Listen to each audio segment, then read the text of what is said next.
Shaun, Landsberg, thanks for coming in. I think braving the roads on a wet morning, thank you very much. I do appreciate it. We pay in coffee, by the way. Perfect. So I hope the coffee's been okay. I have had ginger fox before, so I'm not complaining. It's wonderful. Nice Just a little shout plug out. there. Yeah, a little bit of plug. Okay, I'll be sending you some beans. But before we get into this, on your LinkedIn page, right, it says psychologist specializing in sports psychology, Yeah. BVP sports psychology, but I believe that's changing. That has changed. In January, my partner and I, so the BVP Sports Psychology, Theo Bezeno, little shout out to him as well. Yeah, good man. Yeah, good man. Obviously, big in the industry. We just came to a mutual decision that, it'd be best if we so-called split the practice. Okay. And I'd go on my own journey. From January this year, it's been LBP Sports Psychology. So Bezeno's still in there as a name, but gone really well. Very excited. All the website stuff's going up today, or went up this weekend. Social media stuff out since yesterday. Awesome. So yeah, I'm excited. It's been a long time coming. It's great working in collaboration with someone. I think it's a completely new journey working by yourself. Yeah. Taking on that role of business owner as well. But it's been wonderful. I mean, I can't complain. It's post COVID. It's been a challenge, but exciting at the same time. So give us your details. Like, let's get websites and that out of the way while we're doing plugs and shout outs. So it's LBP, Sports Psychology, sport, not sports, sports psychology. And then that'll be social media in terms of the LinkedIn account, Instagram, Facebook. Basically all the ones that we need to cover, and then as well as obviously the website that's up and running now, and you can book through the website as well. Direct line to my email address as well as my cell phone number. You can look at all the services and the packages that are available. Cool. Obviously very much sport related, performance enhancement mainly.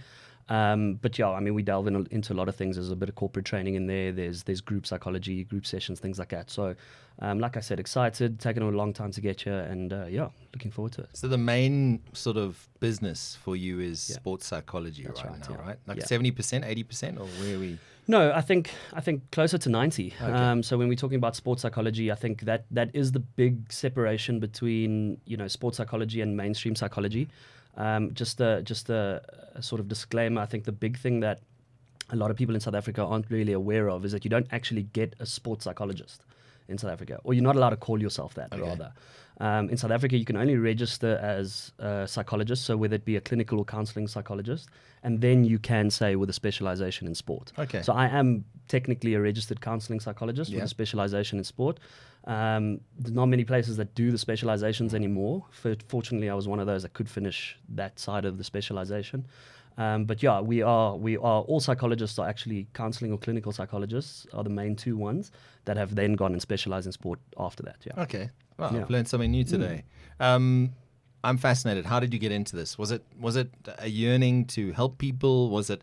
I know you're a huge sports fan. Yeah. Was it the sort of merging the two? It started with just a passion for sport. I think, like you said, avid sports lover, absolutely love it. Played rugby, cricket, did a bit of, tennis at the time. Wasn't great at it. Golf, obviously. Still a great sport. Tennis, great sport. I love tennis. No, absolutely. Just avid sports lover that, I said to my dad, I'm not really sure what I wanted to study at the time. Marks were okay enough to get into most things, but not everything. I decided I wanted to maybe go the biokinetics route. Kept me in sports. I went and did human movement science at Tuks. At Tuks, greatest university in the world, basically. I'm not gonna disagree. I'm not gonna disagree. Just a little bit biased. Just a little bit. No, 100%. No, a wonderful sporting faculty, which is absolutely. I mean, it was right up my alley. So I did the human movement science thing. Again, wasn't 100% sure at the time. I mean, I was 3 years in and still not sure where I was going to go with this and sort of how I was going to see where I saw my future. And then fortunately enough, at the middle of my third year, we had to take electives. And one of my electives was sports psychology. I went and did it, and I did quite well. And I thought, well, this is quite interesting. Yeah. And just the more I did it, there were two electives at the time. Only literally in 6 months, I made up my mind to go, well, I love this. I did a bit of research, and obviously the thing that you get caught up with is that you have to do mainstream psychology, so you have to go do the clinical counseling, sort of go into that world. But I did it. I was like, I'm going to brave it. I'm going to go all the way. It's basically 8 years of studying without your sort of internship here. And I did it. I got into my honors, got into the honors program, which again, mainstream psychology, no sport related at all. But I knew if I get into masters, which then if you get your masters, you can And practice. that's tough, eh? Yeah. To get into that, that's tough. I think it was 120 people that applied, and only 5 of us That's got in. mad. So That is mad. it is. Yeah. I mean, look. Fortunately, I was extremely lucky. It was just right place, right time sort of thing. Being a male, there was a guy that was in the sport sort of things and professional, sort of a professor doing the sport elective at the time. And he was looking for a new male to come in, and I just happened to be at the right place, right time. So got into my master's program, went through it, did the master's, actually worked at a rehab center for a year. Wow. Yeah, so that was part of my internship. Again, Was that hectic? very. Really? Very. And yet, probably learned more there than I've learned in 1 year than any other year being a professional. So And is that mainly drugs and drugs and substance alcohol, abuse yeah. and alcohol? Okay, drugs, okay. alcohol, and pills mainly. Okay. So I don't want to say speciality, but the area I focused on was mainly alcohol and pills. Okay. But it taught me so much. I mean, my previous colleague that I used to work with, Theo, he actually said to me that if I'd not worked there, because he had worked there as well, if I'd not worked there, he probably wouldn't have brought me into the practice. Whoa. Purely because you just learn so much Yeah. about people and conditioning and sort of the pitfalls that they might fall into and the challenges they experience. I mean, it's all sport related at the end of the day. Yeah. We can all relate it directly back to sport, and what athletes go through. So, no, it was absolutely wonderful learning curve. And then, got approached at the time and by Theo and went in from there. Just, went on the sporting journey, and it's been great ever since. Congrats on Yeah, everything. thank you. So much cooler than my story where I keep telling Tyler, I literally got on a dare asked to go to Tux FM and audition, and then I was told I was too boring for a DJ. And I was like, oh, that's okay. I'll get on with my studies. And anyway, the rest is history. Got called and then started doing sports. So yeah, your story is much cooler than mine. Way cooler. My story is just long. But it is fascinating for me that sort of rehab center almost shaped you in a way, because it got you out of your comfort zone and it got you dealing with real people. And what people forget, yes, you see sportsmen and women on these pedestals. You see them for the 80 minutes or the 90 minutes or the round of golf that they're playing. You don't see the real human beings. I mean, these are human beings. They're susceptible to pressure. They're susceptible to criticism. And sometimes they are human beings at the end of the day. Absolutely. I think just a comment on that. I think a lot of us have this perception with elite athletes that they're the ones susceptible to anxiety and depression and pressure, but aren't those just daily emotions and daily experiences that all of us face? And our athletes are just in the limelight, so we buy into that and we try and solve their problems for them. And how we are, we all TV psychologists, TV referees, and TV coaches. So we'll sit there and go, but if I was him, I would have done this, and why didn't he do this? But we don't talk about each other's lives like that. Yeah. It's just life has this way of life is challenging. I mean, let's be honest, life is not always just highs. There's a lot of lows included in that.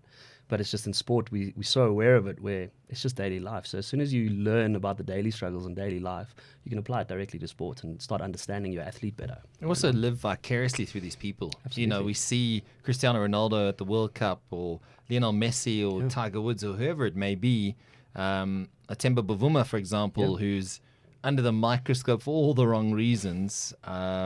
He's a quality player. But the fact of the matter is, and it is easy for us to sit and judge these guys. We look at a Spoon Corsi case. It's grabbed headlines. We feared for the worst at some point. But the poor guy is just and I'm not you the professional here, but from what we understand, he's succumbed to this anxiety or this pressure, and he needed a break from the pressures of professional rugby. Absolutely. But to be so desperate that he has to try and escape, it's worrying and a concern. Are we doing enough for our athletes?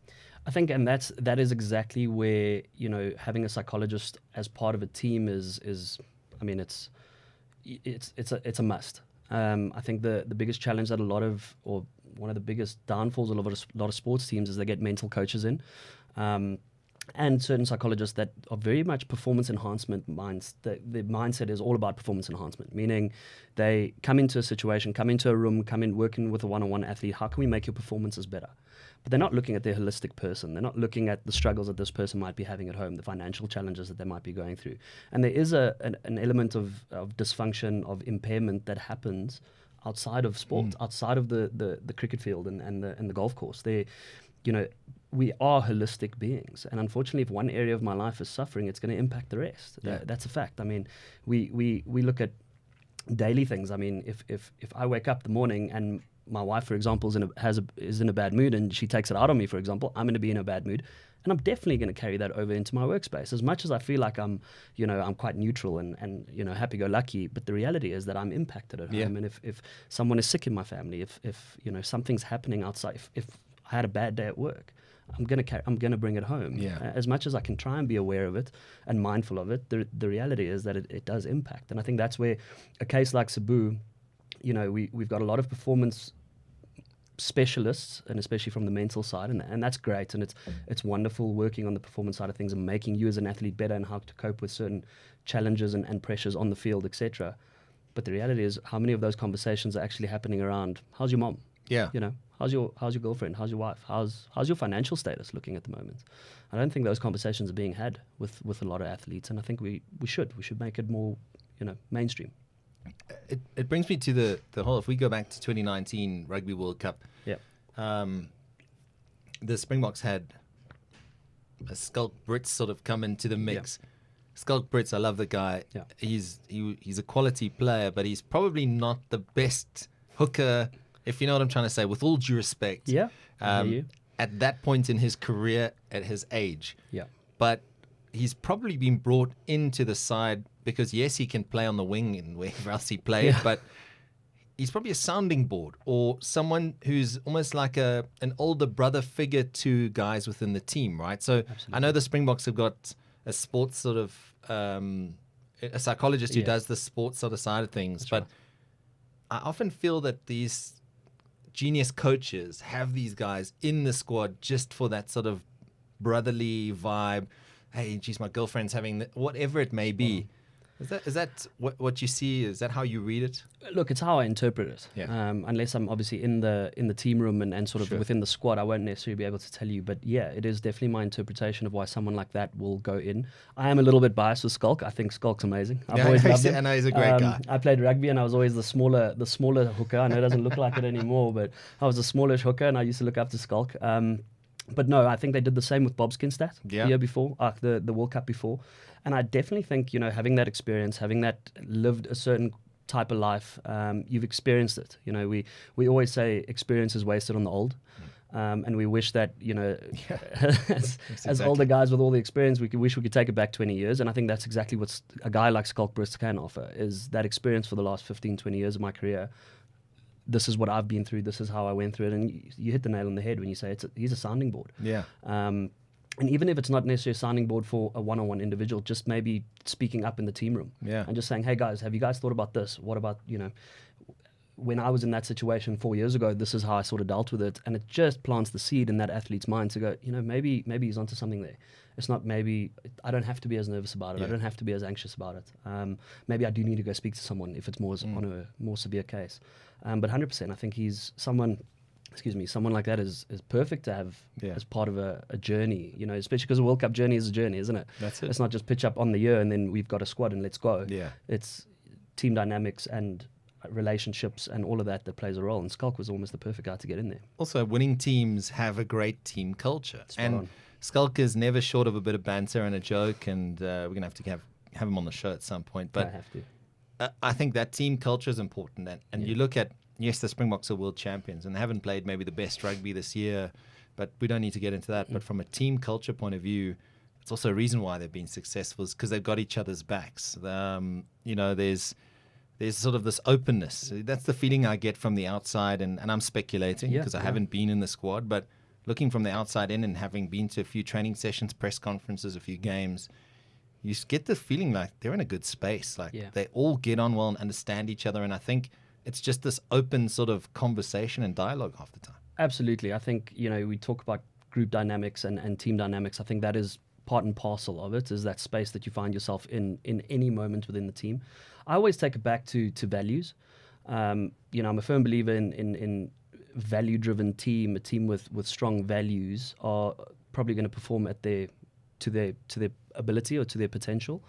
A lot of teams that I've worked with in the past, we've actually had to introduce values because they have no idea what it is, and values guide behavior. If I'll use something silly, but if honesty is a value within the team, honesty doesn't mean talking about lying, but honesty in light of, did I give my all today? Yeah, accountability. Accountability. Yeah, 100%.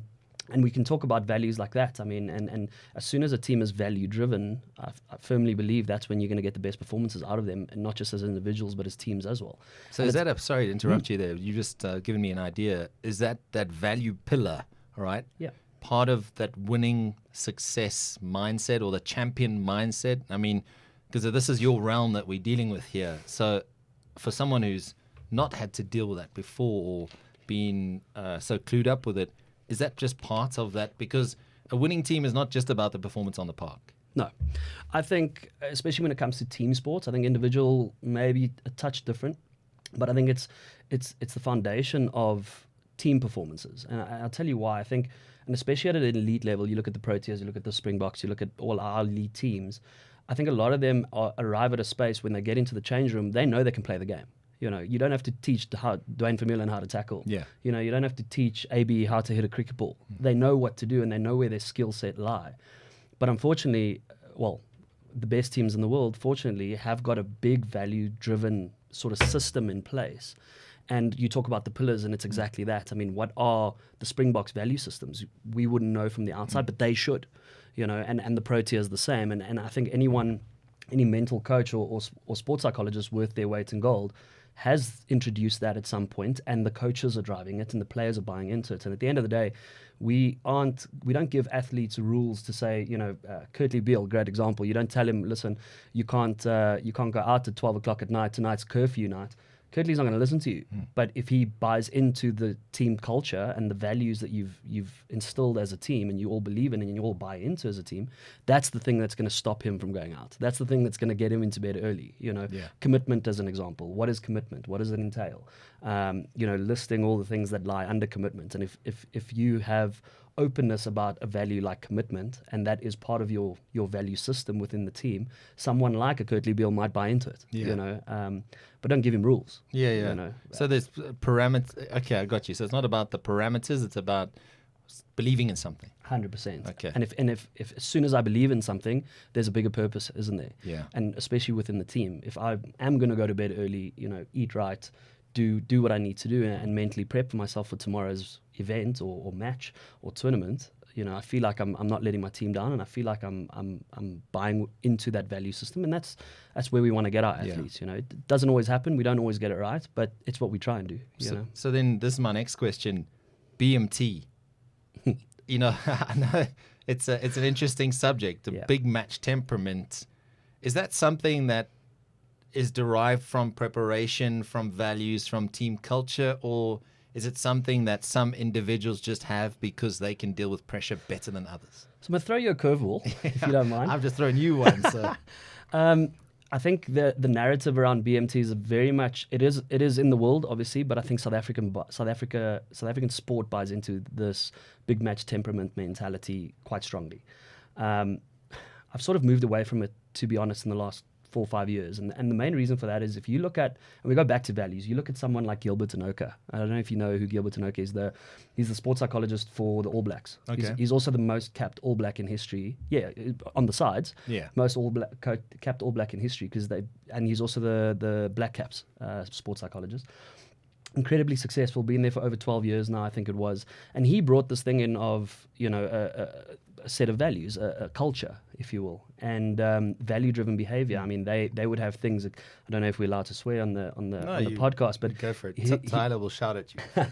He brought in this thing of the no dickhead policy. Okay. And if there is someone that the team believes, doesn't belong, then the team will get rid of that person. Yeah. He also brought in the thing of cleaning the sheds, or the team did, cleaning the sheds. I mean, when you have Richie McCaw and Dan Carter cleaning the change rooms at Ellis Park after they leave because it's their turn to do it, you know, I think you've got something going there. Yeah. And they very much bought into this value-driven behavior, because he had this belief, and going back to the big match temperament, he had this belief that why are we making certain matches bigger than they should be? Because whether you playing against Japan or playing against the Box, a big match is a big match. You put on the All Black jersey, you're essentially going to go focus on your process, and you're going to go give it your absolute all.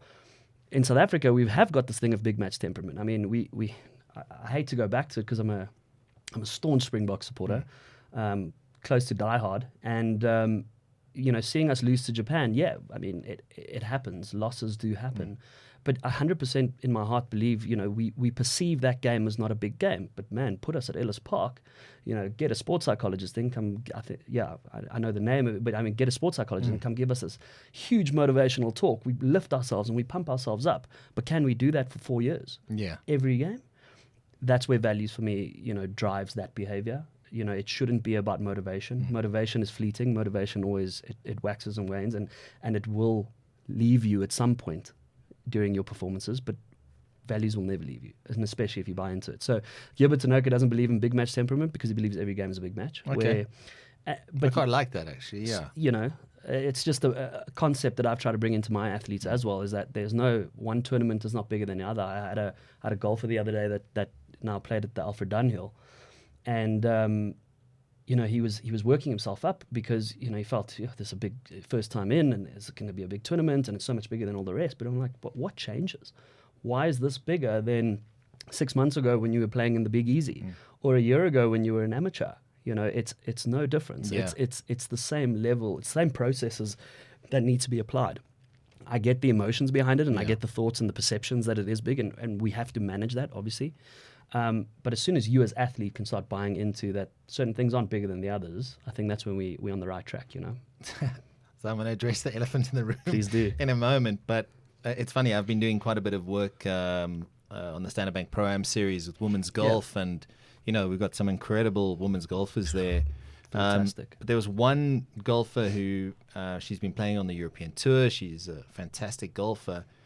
And she credits her change in performance to the mental side of it. So she's been seeing can I say a sports psychologist now? Yeah, because you said absolutely. I'm not allowed to say it. Well, we still call ourselves sports and performance psychologists, but no, please do. Okay, so forgive me if I... No, please do. But she's got a process, literally from when she puts the ball down on a tee to adjusting her pants or whatever it may be, her cats or glasses, whatever, something she says to her caddy, even though it's like, you know, the process is exactly the same. And since she's adopted that, she's been playing incredible golf.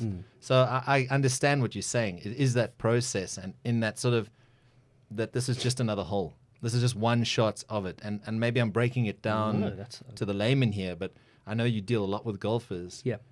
That sort of confidence in the process, right? Is that what it's about? Part of it, at least. Absolutely. I think that's where routines and processes come into play. I think just, you know, sort of just understanding the difference between the two is quite important. I think when we talk about all performances have a process that's behind it. You know, a colleague of mine once said there's no coincidence to performance. So if you're playing bad, there's probably a reason for it, and if you're playing well, there's a reason for it. You know, it's understanding there's no coincidence to it. There's a reason that you did it. And a big part of my work is to understand what are those performance elements. What is the process that underlies good performances for you? And when we're talking about routines, for example, I mean, you and I wake up every morning, we brush our teeth, right? That is the set of physical movements that we do. We are part of a routine. We have a routine every morning. But it doesn't mean I'm mentally in the same space, am I? Just because I'm brushing my teeth every morning and following the same pattern doesn't mean I'm mentally thinking the same things, you know, depending on the weather and how I wake up and what mood, and there's a multitude of things that can happen, and that's what happens with athletes. Just because they're following the same set of physical patterns doesn't mean that I'm mentally in the same space, and that's where we talk about process. And for me, that's where, and especially in individual sports, I think that's where process comes through massively strong. Is if I can do the same set of physical movements but have the same mental process behind it too, where I know there's deliberateness, there's purposefulness, and there's a reason for why I'm doing this and thinking this, because it gives me that result. Yeah. absolutely, that's when you get the best out of athletes, and that's when they feel confident, don't they? They feel like, if I do my process well, I'll Yeah. perform to the level that I'm capable of.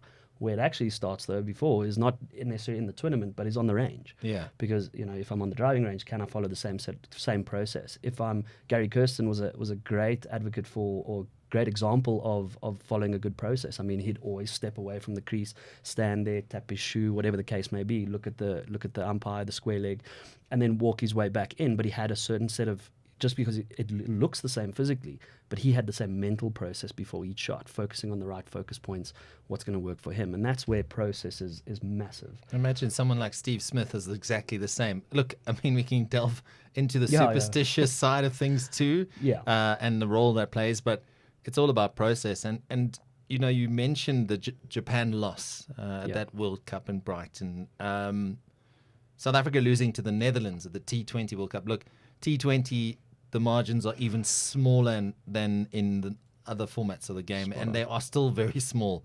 But a lot of South Africans were outraged that we could lose to the Netherlands. But sometimes it's just a bad day at the office. Now that we've thrown the BMT out of the window, how do you sort of apply that? You've got 2 national teams. Springboks have won 3 World Cups.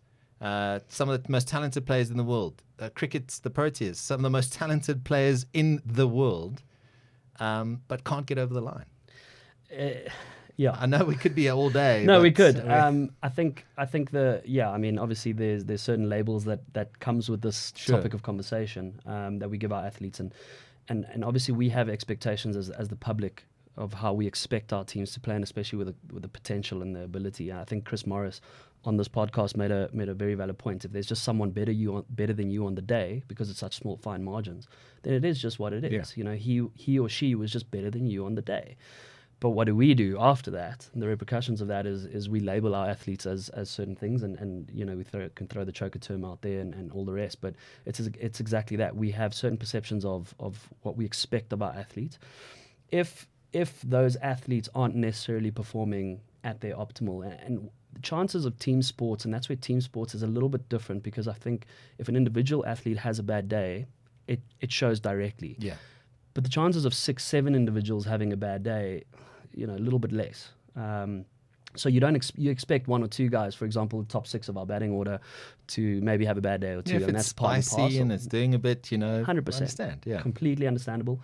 I think when the conversation needs to start happening when 6 or 7 guys, start having that. The problem that I have with all these labels and these expectations that we have of our athletes is we're almost programming them that loss is bad. I think New Zealand culture in terms of rugby and cricket and sport in general, but especially rugby, I mean Brazil with football, I mean you can imagine it's almost a religion, isn't it? It's the 4th quarterfinal, right? That they've gone out. Oh my goodness. And I think because when you start making it that, and it's athletes start feeling that, don't they? Athletes start feeling that pressure. Once again, and again, I'm not in that team, and as much as I'd love to be at some point within, just a fly on the wall in certain of these teams, I don't know what happened, or what was the preparation like before, the Proteas lost to the Netherlands. I don't know if the same processes were followed. I don't know if we started perceiving that game as lesser than the one against India. You don't know. Are we a nation that loves to step up to the big moment? Absolutely, I believe so. I mean, go back to Super Rugby days when the Bulls won 3 Super Rugbies. I mean, it's just you might, if you were going to beat them, you were going to beat them in the round robins. You weren't going to beat them in the playoffs, just because I think we have developed this mentality of let's step up. Yeah.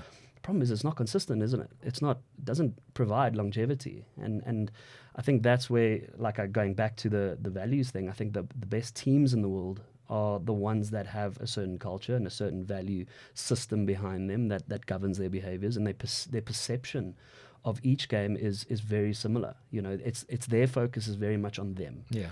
Where I think us is focused on a multitude of things. So then let me ask you this, and this is not a slight on any specific player, but leadership is a huge thing. So you've got a guy like Sias leading the Springboks, he gets on with everyone. I mean, he's one of the most likable guys in the world, does his job on the park, but you can see he's galvanized that team through his leadership philosophy. You look at other sports where you have a captain who comes in and it might not quite work because he's the best player or something like that. And then you've got other guys that might not be the best player, but they're the best leaders for the job. And they make a huge difference to the team environment. And I imagine that leads back to what you're saying about instilling the values, you know. So the All Blacks have had great captains over the years. Richie McCaw, you know, he sort of led them to whatever. But the question for me is, that is probably one of the most important things, is to get your captain right for the day. Because I know circumstances don't always allow that, you know, and this is not picking out any particular player, but you sometimes have a reluctant captain that comes into the mix. And then it's and we've seen it at national teams, in the men's, women's, whatever it is, where people have come in and been reluctant captains, or someone's been injured or whatever it is. And it's a difficult process to sort of instill those values because they don't actually want to be there, maybe. Absolutely. I think the same can be said with coaches. You know, seeing Eddie Jones get the sack now and you know, an assistant stepping in.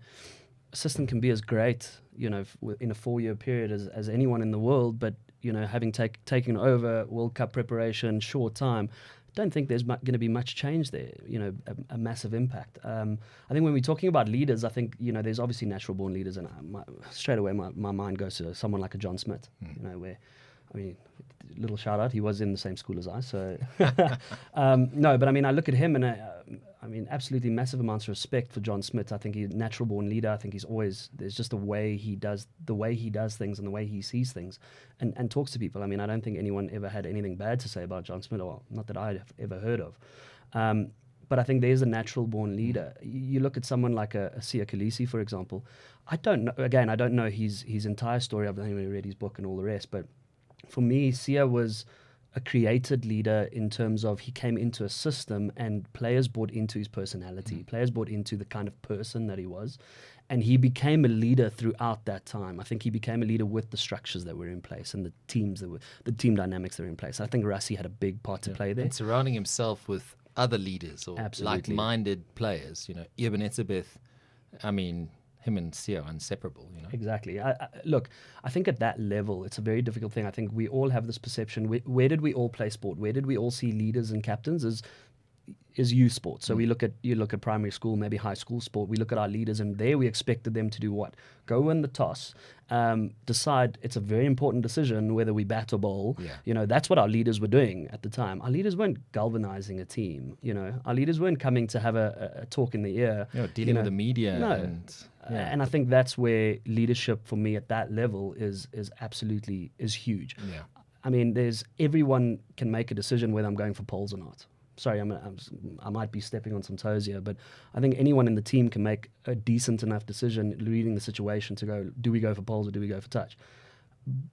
But when you're standing on in the polls and you're 15-0 down, that's where your leader steps up. Yeah. And I think that's where someone like a Khaleesi 100% will galvanize the team. And very often, because he surrounds himself with certain individuals, Dwayne Vermeulen and Eben Etzebeth, also leaders within the team, Andre Pollard. I mean, those guys often do the team talks and often do the talking behind the polls. But Sias has created that space for them to do so. Yeah. You know, and that's where, for me, leadership is huge. It's not necessarily this old perception of what a leader is. It evolves. It's ever flourishing, and it's not. Yeah, I think he's fantastic when it comes to that. So how would you describe then a champion's mindset? Because that goes hand in hand with leadership, values, talented individuals. Because South Africa is blessed with talent. We've got talent everywhere. You just look at anywhere in South Africa. You know, where there's talent. It doesn't have to be at your Model C schools. It could be anywhere we've got talent, you know. What is a champion's mindset in your opinion? It's quite a broad question, and I don't want to give you a broad answer. Obviously, it's unique to each and every single person. I think that's the one challenge that we as psychologists have. It is a social science, which means that it's relative, and you know, to each and every person is different. Personality factors play a part here, and all the rest. I think if we're working backwards, what we often do is we look at a sport, and we look at what are the processes involved to compete at a high level. Yeah. You know.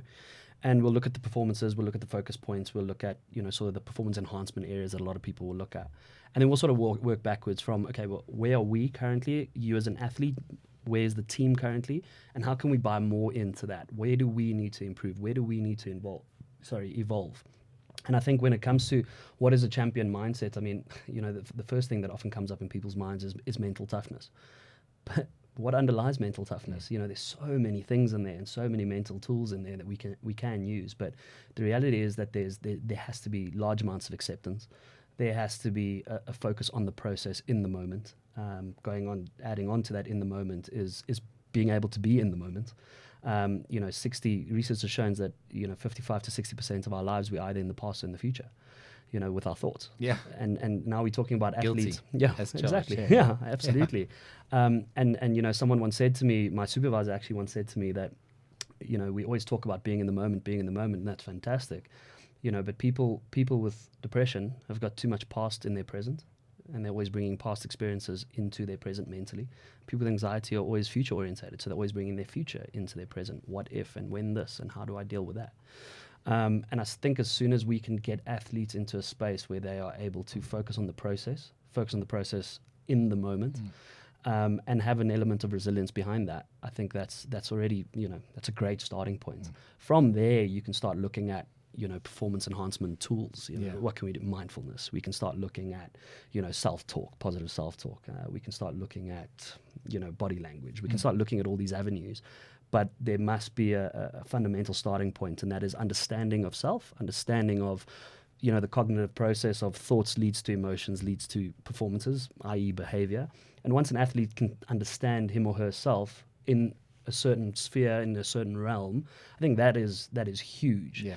And that's when, you start developing things like resilience, you start developing things like acceptance, you start developing things like being able to bring yourself into the moment, It's interesting you said that. I think the depression and anxiety thing, it's not just athletes who suffer from that. I think mental health in South Africa, the stats are shocking. I think not enough people feel that they can get help from what I've been seeing. I think there's an article, Wits had an article, mental health in South Africa is at shocking levels, but people are not seeking help. Now, how do you apply that sort of to your everyday life? So obviously you have your athletes that you give this advice to, Sure. and you guide them. But for the viewers on YouTube and listening on iTunes, what is this? Because January is a stressful time of year. There's a lot of optimism and hope, but a lot of people are facing debts. They're facing all sorts of pressures. What's your sort of advice to them? And I know this is a broad stroke. Yeah. Forgive me. No. But breaking it down, and what was fascinating, what you said, the depression is in the past, the anxiety, the future. That just blew my mind a little bit, I must be honest. Look, I think the starting point here, Sias, is talk about it.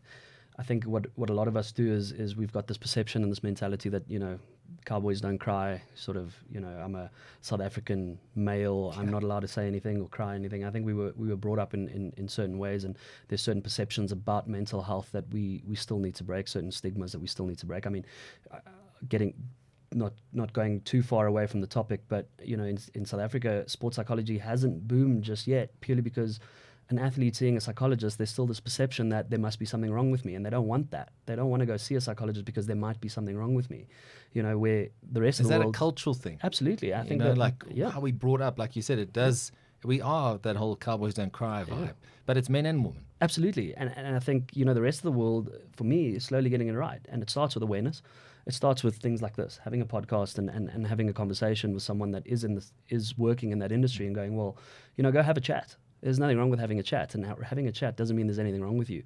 Often I say to people, oh, so you're experiencing negative emotions.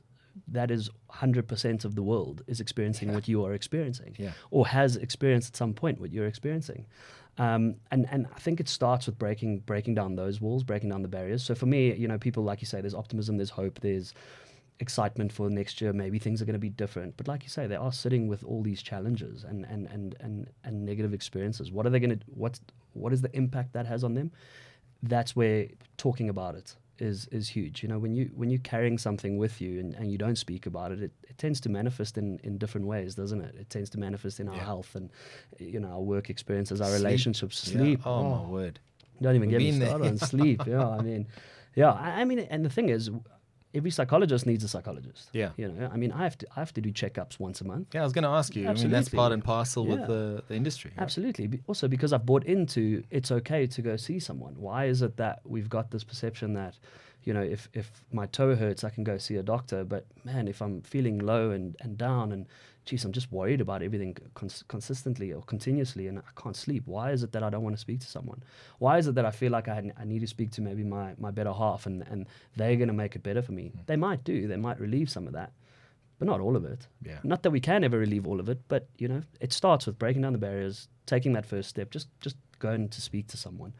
And then the second part for me, you know, getting back to answering your question, I just think is awareness of self, awareness of how does this, what is psychology? What is the mental thing? You know, I often say in sport, going back to sport to answer your question, there's 4 areas of performance sport, and it's physical, technical, tactical, and then mental. We all focus on the physical stuff, strength, conditioning, fitness. Great, I'm huge, I'm a boxer. Yeah. I'm this massive fit guy. Technically, I'm technically fantastic, fastest hands in the West. Like, you know, you're not going to stop me. Tactically, I've got game plans for every time I box. I've got game plans for other guys. But have you worked on the mental component? Yeah. Because if you haven't, those three aren't going to be as effective as they could possibly be. And for a lot of times, we work on results. If for example, I'm feeling down and I'm feeling a bit low, and I go into a board meeting and the board meeting goes quite well, I look at the results and go, well, you know, it actually went well, so I can deal with this. I can manage it. Yeah, in that moment you could. But is it sustainable? Yeah. Will you be able to do that for the next 10, 15 years? The answer is probably not. Yeah. And I think that's where just going, well, can you understand self? Do you understand that your thoughts directly impact your emotions and your emotions directly impact your performance? 100%. So is there an onus on our athletes to be driving the conversation, to be driving the awareness? Because Paddy the Baddie Pimblett, the UFC star, Tyson Fury, heavyweight champion of the world, been very outspoken about their own struggles with it. I mean, and they're just two guys that I've just named. There's many athletes that have come out and said that they've dealt with these things, and it's just part of who they are. But do we have a responsibility, our athletes in particular, to say, talk to someone? It doesn't have to be a sports psychologist. It can be someone, a mentor or something like that. Absolutely. I think the onus is on them. I'll give you an example. I think with a lot of the captains, and I've heard this before, I haven't seen it firsthand, but a lot of our national captains, we actually do media training with them. We actually tell them, you know, teach them how to speak to the media, what to say, what not to say. How many times has a psychologist sat down with a captain and go, have you noticed any change in behavior with certain athletes? How did the loss affect the team, do you reckon? You know, who do I need to speak to? When has a captain ever gone to someone and said, well, listen, I think you need to go see him or her or whatever the case may be? And there's not enough awareness. Joe Marler's a big driver of that. I mean, you mentioned the other two now. For me, and I alluded to it earlier, but Freddie Flintoff was, you know, I was still studying, and Freddie Flintoff came out and all the struggles that he went through. And Ben Stokes. Yeah. I mean, it's absolutely huge. And I think we've got this perception. We read autobiographies. I mean, I've done enough of them to know we read autobiographies and you just see the brilliance of it, and then you see the struggles, and they allude to certain challenges that they've had. But I mean, no one reads a book to be down, right? No. So, and books aren't going to sell if they tell you the real struggles that they're going through. But the reality is that it's probably happening to 90% of our athletes. So yes, the onus does lie upon those that have a voice, those that can. I mean, you look at any movement that starts. It starts with people that have a voice, and the people that do have a voice take the responsibility to do so.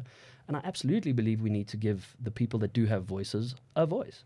And as soon as that starts happening, I think the perception will start changing. I do think it's changed in certain parts of the world, but getting back to South Africa, absolutely not. No chance. And would you say that we need to go back as far as a primary school, high school scenario? Because the pressure on high school kids at the moment, even primary schools, I mean, I'm not just saying on the sports field, I'm saying in the classroom, it's unsustainable. And I just feel we need to do more in that space, because kids are under so much pressure, parents are under pressure. The more we talk and communicate and have some sort of dialogue, don't even mention the other problems in South Africa right now. I'm just saying the pressure alone would you say it needs to happen as far down as primary school sort of thing? Absolutely. I think the one thing that I've noticed with younger athletes is they often feel like they're going through it alone. And like I said to you just now, 100% of people have experienced at some point what you are experiencing in terms of negative thoughts and negative emotions in terms of broad brushstrokes at the moment. But and it's also getting that message across that what you're experiencing is normal. If it's impacting on daily life and impacting physiologically in terms of sleep and things like that, then yes, then maybe there's room to talk to someone, and there are people now available that you can talk to, especially a lot of schools bringing in educational psychologists full time, which is absolutely brilliant. I love it. But absolutely, I think it's for me, it does start there. It does start with doing courses, talks, workshops, whatever it takes, just to get the message across that you're not alone, that you are not experiencing this by yourself. And that even when it comes to, it doesn't even have to be, we talk about the 4 areas of sport psychology as performance enhancement, performance dysfunction, performance impairment, and then performance termination. Even if it isn't impairment or dysfunction where there's something wrong with you, even if it is just an athlete struggling with the stresses of why am I not performing more, why am I not better, just even that can grow into something that is debilitating, something that is going to impact performance at a later stage. It's working with coaches. Look, I've got a big passion for working with coaches. I think in the world of psychology, a lot of people keep the information for themselves and they go, but I'm the professional. Yeah. I studied forever and I need to keep my information to myself. My IP. Exactly. And I'm like, listen, but if every single person in the world is experiencing what you work in, why is this not more, common in terms of the knowledge? And I'm just going, well, it's for me, and especially with coaches, teachers, that's where I would be impacting. I mean, a big drive for me is coaching the coaches. How can we coach coaches that they don't need me to come in as a sports psychologist to work with a team for 6 months?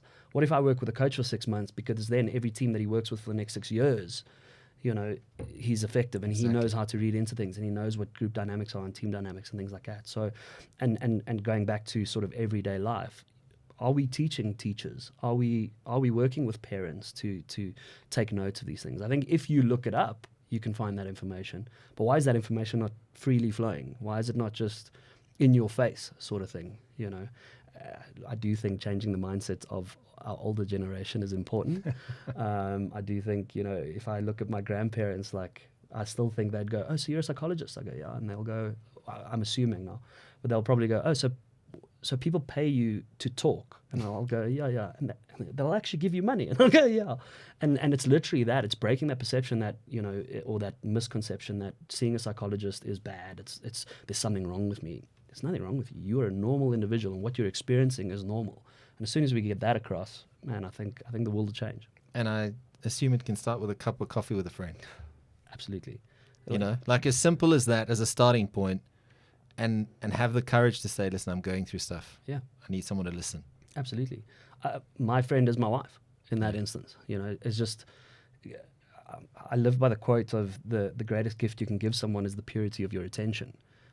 I mean, it's catharsis. That's the therapeutic process, starts with just being attentive, being there, being present, and being able to share your story, whatever that may be, and someone actually listening. And not just hearing you, but actually listening to you and getting what you're saying and not even having to say a word, that is therapeutic in itself.